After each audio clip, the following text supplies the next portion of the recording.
Hey, assalamu alaikum everyone. Welcome back to Pepe update today. And Pepe, my goodness, has been really strong, man. I don't really think that any crypto out there. I'm going to admit that Pepe has been the most interesting coin that I've seen at this point of time. So one thing I'm going to talk about is probably the daily time frame shows a nice good pattern. We're having three white soldiers back to back. Three green candles are continuing to, print out at the moment.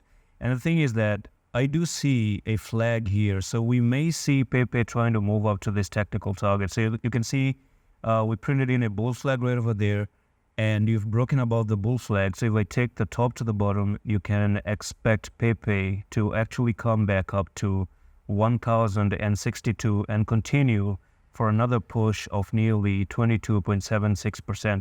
And that's pretty much it for the rapid fire update. I'm going to see you in the next one in the office.